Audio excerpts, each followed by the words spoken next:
السلام علیکم ورحمۃ اللہ وبرکاتہ۔ سیدنا کریم صلی اللہ تعالی علیہ وآلہ وسلم۔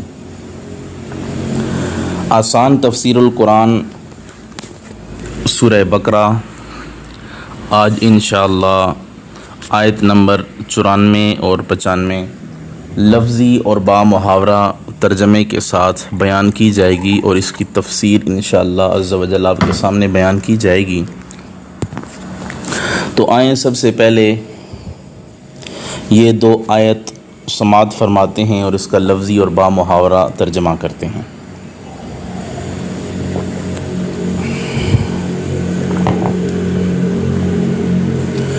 اعوذ باللہ من الشیطان الرجیم،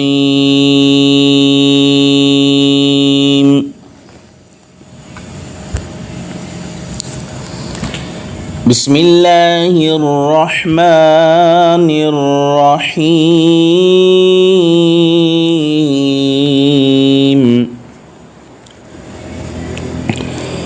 قل ان كانت لكم الدار الآخرة عند الله خالصة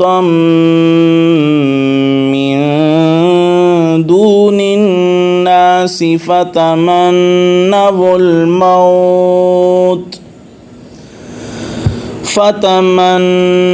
الموت إن كنتم صادقين۔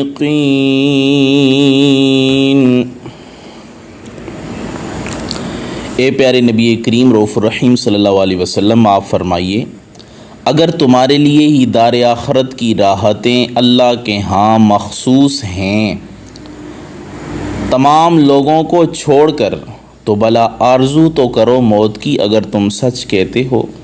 کل، اے پیارے نبی اکرم صلی اللہ علیہ وسلم، آپ فرمائیے، ان کانت، اگر ہے، لکم تمہارے لیے، الدار الاخرتی دار آخرت، عند اللہ اللہ کے ہاں، خالصتاً مخصوص، من دون الناسی، من دونی چھوڑ کر، الناسی لوگوں کو، فتمنوا تو آرزو کرو، الموت موت کی، فتمنوا یعنی فتمنوا الموت یعنی تم آرزو تو کرو، تمنا تو کرو موت کی، ان اگر تم ہو صادقین سچے۔ اگلی آیت، وَلَن يَتَمَنَّوْهُ أَبَدًا بِمَا قَدَّمَتْ أَيْدِيهِمْ وَاللَّهُ عَلِيمٌ بِالظَّالِمِينَ۔ اور وہ ہرگز کبھی بھی اس کی تمنا نہ کریں گے اپنی کارستانیوں کے خوف سے، اور اللہ خوب جانتا ہے ظالموں کو۔ وَلَن يَتَمَنَّوْهُ اور ہرگز اس کی تمنا نہ کریں گے، ابداً کبھی بھی، بما قدمت ایدیہم اپنی کارستانیوں کے خوف سے، یعنی جو انہوں نے اعمال کیے ان کے خوف سے، واللہ اور اللہ، علیم خوب جاننے والا ہے، بالظالمین ظالموں کو۔ تو یہ دو آیات تھیں سورہ بقرہ کی، آیت نمبر 94 اور 95، جس کا لفظی اور با محاورہ ترجمہ ہم نے آپ کے سامنے پیش کیا۔ اب اس کی تفسیر کی طرف ہم چلتے ہیں۔ سب سے پہلے اس آیت کا پچھلی آیت سے کیا تعلق ہے یہ ہم آپ کو سمجھاتے ہیں۔ اس آیت کا پچھلی آیت سے چند طرح سے تعلق ہے۔ پہلا تعلق یہ ہے کہ اب تک یہودیوں کی بے ایمانی ان کی گزشتہ بدعملیوں سے ثابت کی گئی تھی، اب ان موجودہ حالات سے ان کی بے دینی ثابت کی جا رہی ہے کہ اے یہودیو، تم اب بھی تورات کو نہیں مانتے۔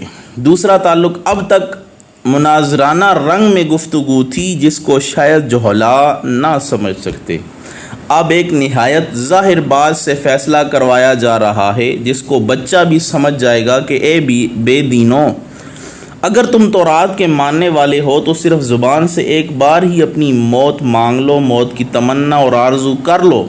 اگر تم نے موت مان لی یا مانگ لی تو تم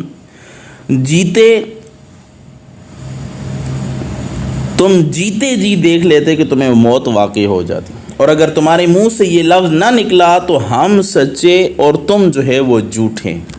اور اگر تم نے موت کی تمنا کر دی اور تمہیں موت نہ آئی تو تم سچے اور ہم جھوٹے، لیکن انہوں نے ایسا نہ کیا۔ اب تیسرا تعلق، اب تک یہود کے صرف دعوی ایمان کی تردید تھی، ایک دم ان کے 4 دعوے جو ہے وہ باطل کیے جا رہے ہیں۔ ان کا ایک دعویٰ یہ تھا کہ ہم تورات کے مومن ہیں، تورات کو ماننے والے ہیں۔ دوسرا دعویٰ یہ تھا کہ ہم اللہ کے بیٹے اور اس کے پیارے ہیں۔ تیسرا دعویٰ یہ تھا کہ جنت ہمارے لیے ہی ہے، اگر ہمیں عذاب ہوا تو چند دن 40-50 دن ہی ہوگا، اس کے بعد جنت چلے جائیں گے۔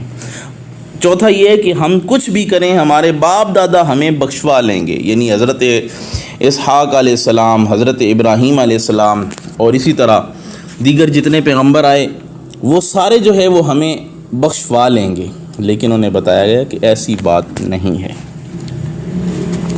اور 5واں تعلق یہ ہے کہ اس پہ حضور علیہ السلام کے آخری نبی ہونے کی بھی جو ہے وہ دلیل موجود ہے، وہ انشاءاللہ اپنے موقع پہ بیان کی جائے گی۔ اب ذرا اس خلاصے کی طرف، اس کی تفسیر کی طرف ہم چلتے ہیں۔ یہود اپنی مقبولیت اور محبوبیت کے گیت گایا کرتے تھے اور کہتے تھے کہ جنت ہمارے لیے ہے، ہم جنت کے لیے بنائے گئے ہیں اور ہم ہی جنت میں جائیں گے اور ہم اللہ کے بیٹے ہیں اور اس کے پیارے ہیں، وغیرہ وغیرہ اس طرح کے کلمات وہ الاپتے۔ تو رب تعالیٰ نے ان خرافات کا جواب دیتے ہوئے فرمایا کہ اے محبوب صلی اللہ تعالیٰ علیہ وآلہ وسلم، ان سے فرمائیے اگر تمہیں اپنے جنتی ہونے کا یقین ہے، اللہ کا پیارا ہونے کا یقین ہے، تو ذرا موت کی التجا تو کر کے دیکھو، کیونکہ دنیا تو مصیبتوں کا گھر ہے، اور خاص کر ان نبی اکرم صلی اللہ تعالیٰ علیہ وآلہ وسلم کے تشریف لانے اور اسلام کی اشاعت ہونے سے تمہارا اور بھی ناک میں دم آ گیا ہے، تو چاہیے کہ تم دارالمحن سے چھوٹنے اور دارالامن میں جانے کی دعا مانگو، یہ دائمی نعمتوں کا سبب ہوگا کہ تم موت کی تمنا کرو گے۔ تفسیر عزیزی وغیرہ میں یہ موجود ہے، اور حدیث پاک میں آتا ہے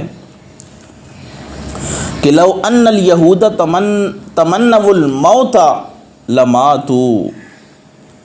حضور علیہ السلام نے فرمایا اگر یہودی موت کی تمنا کرتے تو سارے مر جاتے، دنیا میں کوئی بھی یہودی نہ بچتا، لیکن انہوں نے موت کی تمنا نہ کی۔ اب یہاں پر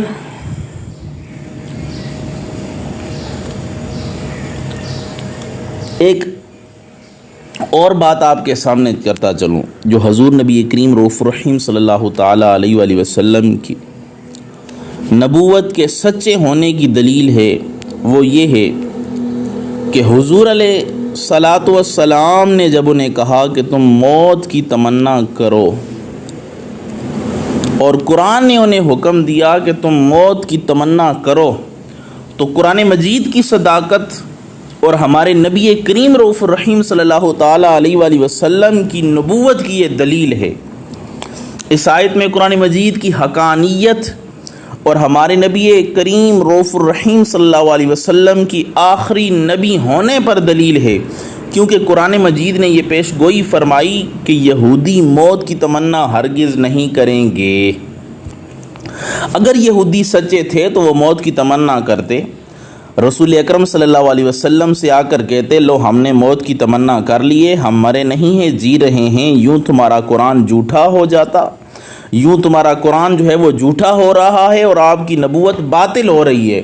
اگر آپ کی نبوت سچی ہوتی، آپ کا یہ قرآن سچا ہوتا، جس قرآن کا یہ دعویٰ تھا کہ تم ذرا موت کی تمنا کر کے دکھاؤ، ہم نے موت کی تمنا کی ہے، ہمیں موت نہیں آئی، تو اس سے یہ پتہ چلتا ہے کہ تمہارا قرآن بھی سچا نہیں اور تمہاری نبوت بھی سچی نہیں ہے۔ تو یہ جو ہے وہ قرآن کو اور کریم آقا صلی اللہ علیہ وسلم کی نبوت کو جھٹلا سکتے تھے۔ یہ بڑی نازک اور خطرناک پیش گوئی تھی۔ نبی کریم رؤوف الرحیم صلی اللہ علیہ وسلم نے اپنے مخالفوں اور دشمنوں کے متعلق پیش گوئی کی کہ وہ موت کی تمنا نہیں کر سکتے، کبھی بھی نہیں کریں گے۔ ان کے لیے تو بڑا آسان تھا کہ آپ کے دعوی نبوت کو باطل کرنے کے لیے موت کی تمنا کر لیتے، لیکن ایسا نہ ہو سکا، اور آپ کی نبوت کا صدق، آپ کی نبوت کی سچائی اور قرآن مجید کی حقانیت ظاہر ہو گئی۔ جھوٹا نبی کبھی بھی ایسی پیش گوئی نہیں کر سکتا، نہ اس کی جرت کر سکتا ہے۔ تو اگر وہ موت کی تمنا کرتے تو وہ آپس میں بھی یہ گفتگو کر رہے تھے کہ اگر ہم نے موت کی تمنا کی تو اس قرآن کی حقانیت اور اس نبی کے نبوت کی صداقت کی وجہ سے ہم دنیا میں نہیں رہیں گے، ہم نیست و نابود ہو جائیں گے۔ اس وجہ سے انہوں نے جو ہے وہ موت کی تمنا نہیں کی۔ تو پتہ چلا کہ کریم آقا صلی اللہ علیہ وسلم کی نبوت بھی سچی ہے اور یہ کلام الہی بھی سچا ہے۔ اب یہاں پہ ایک اور چیز ہے کہ موت کی تمنا کب کی جائے یا موت کی تمنا کب جو ہے وہ جائز نہیں ہے۔ یاد رکھیں، دنیاوی مصیبتوں میں گھبرا کر، دنیاوی پریشانیوں میں مبتلا ہو کر کبھی بھی موت کی تمنا نہیں کرنی چاہیے۔ ہاں، اللہ کے دیدار کے لیے، اللہ تعالیٰ کی محبت، اللہ تعالیٰ اور اس کے پیارے رسول کی محبت میں آ کر ان کی ملاقات کے لیے موت کی تمنا کرنا یہ جائز کام ہے، لیکن ویسے موت کی تمنا نہیں کرنی چاہیے۔ اب یہاں پہ آپ کے سامنے جو ہے وہ موت کے بارے میں بھی مختصر سی 3-4 چیزیں آپ کے سامنے رکھتا چلوں۔ ہر انسان نے مرنا ہے اور آخر موت ہے، جس طرح کہ ہے حضرت حبان بن اسود فرماتے ہیں الموت جسر یوصل الحبیب الی الحبیب، کہ موت ایک پل ہے جو دوست کو دوست تک پہنچاتا ہے۔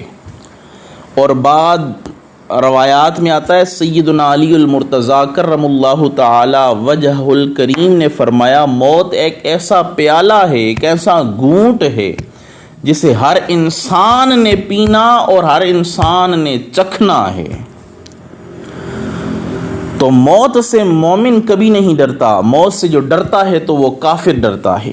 اور یاد رکھیں، موت کی تمنا انسان کو نہیں کرنی چاہیے۔ اگر دنیاوی مصائب و آلام میں پھنس گیا ہے تو اسے یوں کہنا چاہیے جو احادیث سے ثابت ہے کہ یا اللہ اگر میرے لیے زندگی بہتر ہے تو مجھے زندگی عطا فرما، اور یا اللہ اگر میرے لیے موت بہتر ہے تو مجھے موت عطا فرما۔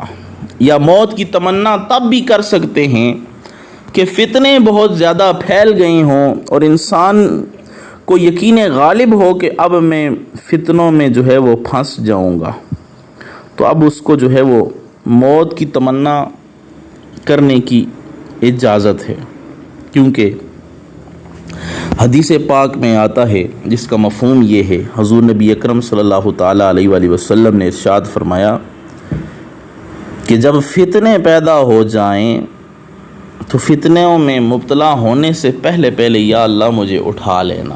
اس طرح کی حدیث پاک کا مفہوم بھی موجود ہے۔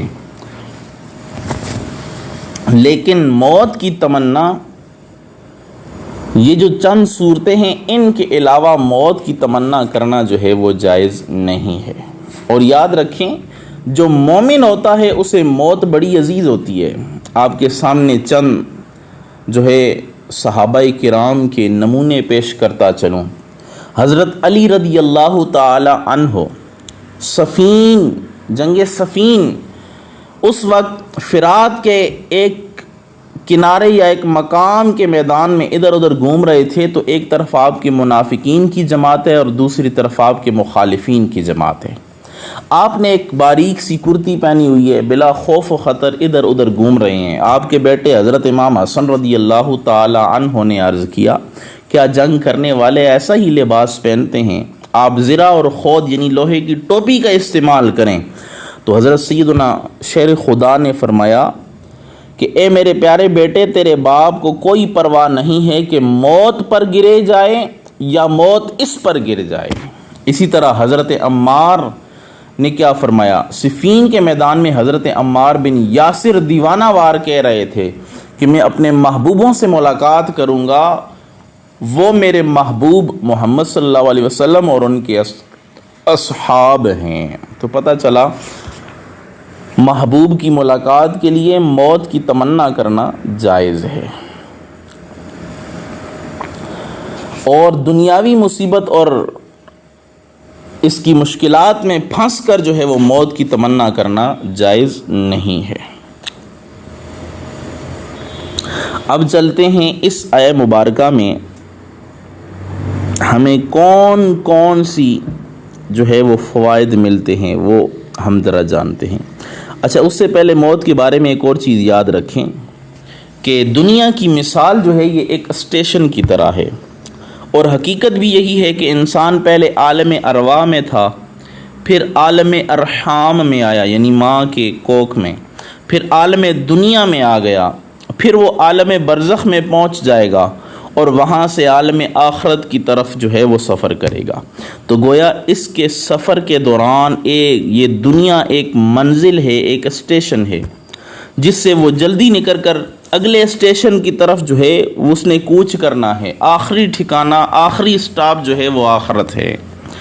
تو جو انسان اس دنیا والے اسٹیشن پہ اتر کر اس اسٹیشن کی رنگینیوں میں کھو گیا، غفلت میں کھو گیا، اور آخرت جو آخری مقام ہے، آخری ٹھکانہ اور آخری منزل ہے، اس کے لیے جو چیزیں ضروری تھیں اس نے اس دنیا والے اسٹیشن سے وہ نہ خریدیں، تو آخری اسٹاپ پر پہنچ کر وہ پچھتائے گا۔ اور یہ گاڑی ایسی ہے کہ واپس نہیں آ سکتی، اس کا سفر ایک دفعہ عالم ارواح سے لے کر عالم آخرت تک ہونا ہے، یہ گاڑی واپس آنے والی نہیں ہے۔ تو ہر انسان کو چاہیے کہ وہ موت کی تیاری جو ہے وہ شروع کر دے۔ مرنے سے پہلے جس طرح کے فرماتے ہیں صوفیاء کرام کی موتو قبل ان تموتو، کہ عامل بن جاؤ تاکہ موت اضطراری آسان ہو جائے، اور مرنے سے پہلے مر جاؤ، یعنی اللہ کی راہ میں مر جاؤ، مرنے سے پہلے تمہیں جو ہے وہ موت کی تیاری کر لینی چاہیے۔ اور ایک حدیث پاک میں آتا ہے کن فی الدنیا کأنک غریب او عابر سبیل، کہ اے مومن تم دنیا میں ایسے رہو جیسے تم غریب الوطن ہو یا مسافر ہو۔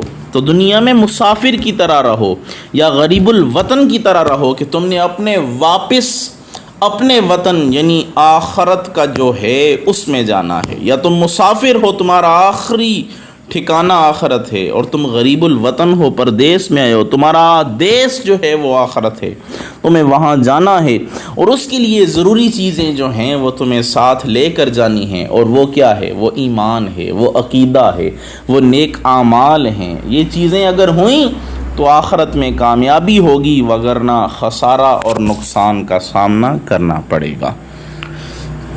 اب یہاں پہ اس آیہ مبارکہ میں کون کون سے فوائد حاصل ہوتے ہیں ذرا وہ جاننے کی کوشش کرتے ہیں۔ پہلا تو یہ ہے کہ کفار کو اپنی دین کی حقانیت کا یقین نہیں، اسی لیے اس کے بھروسے پر کوئی بات نہیں کرتے، بلکہ انہیں اپنے جھوٹے ہونے کا یقین ہے، اسی لیے وہ دنیا کو جنت اور آخرت کو قید سمجھتے ہیں۔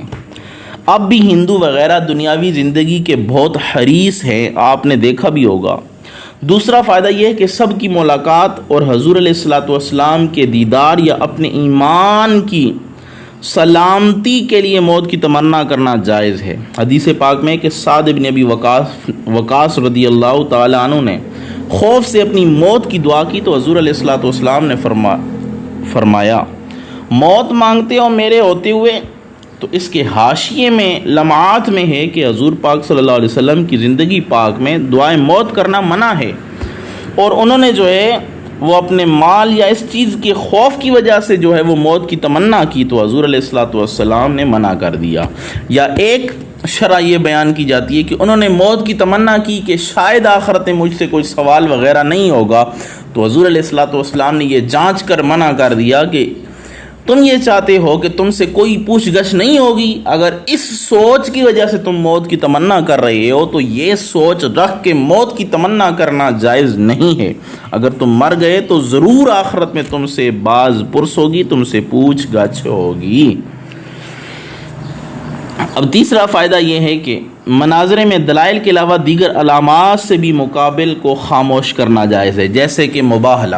اچھا، مباہلہ آج کل ایک غلط رواج پکڑ گیا ہے کہ جو بھی ہے وہ کہتا ہے کہ آگ جلاتے ہیں، تم بھی اس میں چلو، میں بھی اس میں چلتا ہوں، جو حق ہے وہ بچ جائے گا، جو نہ حق ہے وہ جل جائے گا، جو نہ حق ہے وہ بچ جائے گا۔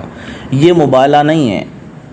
اگر یہ مبالغہ ہے تو پھر آپ کسی کو کہیں اگر آپ مبالغہ کرنا چاہتے ہو تو میرے مینار پاکستان سے چھلانگ مارو، اگر تمہارا کچھ نہ ٹوٹا تو تم حق پر، پھر دیکھتے ہیں کہ وہ لگاتا ہے۔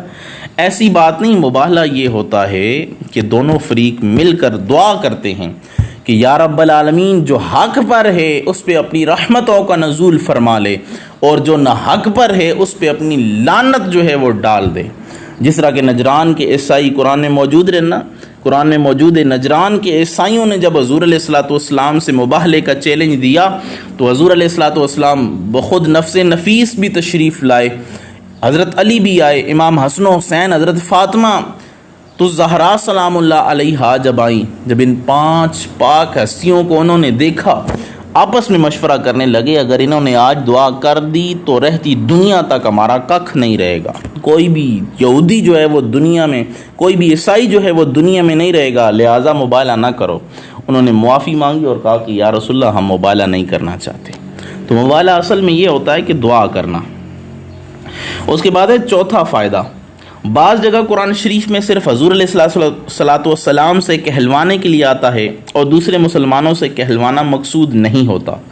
تو یہاں بھی دیکھیں کل صرف حضور علیہ الصلوۃ والسلام سے ارشاد ہو رہا ہے کہ آپ ان سے فرمائیں کہ میرے سامنے اپنی موت کی تمنا کریں اور میں آمین کہوں گا، پھر کیا بنتا ہے اور دعا ختم ہونے سے پہلے تم ختم ہو جاؤ گے۔